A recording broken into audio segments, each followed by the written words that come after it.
Suzuran arrived home at daybreak to find his wife, Neve, waiting up for him. He could tell from the warmth given to weariness of her approach and greeting that she had stayed up all night in anticipation of his return. Despite the busy day that lay in wait for her at the tar fields, she had prepared the usual corner nook within the sitting room of their small hut. Here he would rest while she washed his face, neck and feet, massaged his shoulders and thighs, rubbed his cock until it shot, and provided him with drink and nourishment. This was their tradition upon his return from the border. "I can't stop in for long," he had regrettably had to tell her as they embraced. He would have to go straight to Fal and report his findings from along the edge of the territory.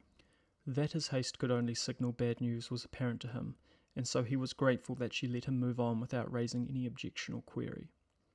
"Rest your eyes now," he had said, savouring the warmth and ovular aspects of his wife's figure. "I will see to our child before I make my way." Neve had of course refused his terms. He had had to marvel at her vitality, watching her sweat-damp garment cling to the shape of her body as she marched toward the 2 sleeping rooms at the back of their home. The burden of his travel-weary body fell readily into the nook. His legs and back ached. He considered remaining there, enjoying the peace of his surroundings, his little family within their little world carved out deep within the woods. But the previous evening's visions, the things he had witnessed while scouting the border, would not leave his awareness for long enough to allow any amount of tranquility to arise. His thoughts quickly stirred, and he was back on his feet.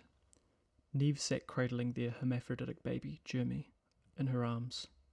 She had fallen asleep while feeding the child from her breast. He gently closed his wife's shirt and returned his treasure to their cot. He let Neve sleep. Even though she would have insisted on going, Fal would not expect her at the fields today. "It sounds as though you're saying everything we have shed our blood and tears for, all that we deserve, has come to us." Fal was wrestling in his inner court. A man and a woman lay about the smooth tar brick ground, playing with him. Fal flipped the man and easily pinned him to the ground, looking up at Suzuran across the length of his opponent's back. He kept silent, saw Fal recognize he had more to share, graver matters to discuss, and was subsequently made to wait as Fal continued with his exhibition of physical dominance. "We shouldn't pretend it's as simple as that," he had started once they were alone. Fal now washing himself as Suzuran watched. The centre of their settlement, Fal's residence, had an aqueduct system that allowed a flowing stream of water to tumble from a tar brick spout. He always found it mesmerizing. "We should expect conditions to be meagre beyond the tar tap perimeter. They will of course always appear squalid next to our relative providence." Fal washed the folds of skin around his groin and thighs as he spoke. "And that is always what I have seen and reported, but I fear things are changing. The outer cannot weather drought and poor crop masts like we can. They are at the whims of the elements," Suzuran had replied.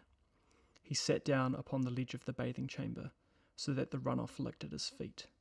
"Of course, that is the difference between us and them, is it not? What are you telling me, Suzuran?" "Time now only brings scarcity. The golden seasons are well and truly done. It seems that very soon there will not be enough resources to go round." Fal had finished cleaning himself and now just let the water massage his face and head while he stroked his cock. He motioned as if to ask his friend if he was sure he didn't want to join him under the water.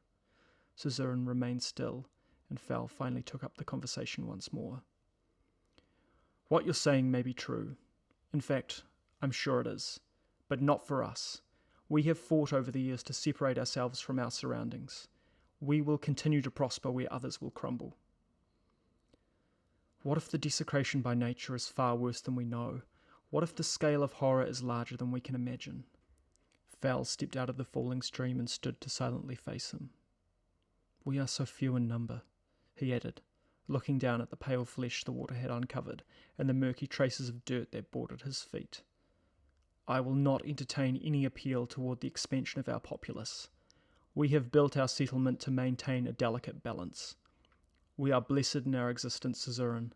Please forget your troubles, my friend. I appreciate your vigilance, but go home and enjoy the warmth of your wife's cunt and arsehole. Drink until you forget your name." Fal turned back to the water once more, the flow running down his shoulders. What if I can't forget my troubles? He said to no one. What if I can't easily forget seeing a mother feed on her child, or a hut built in a pool of blood and made out of human bones, the torn hide strung up on a line to dry in the baking sun, he thought to himself. He rose from the edge of the shallow bath, and had begun to leave when the running water slowed to a trickle and took on a pinkish hue. Fowl made a disgruntled noise, and as he looked up, the colour quickly changed to the thick, dark red of blood.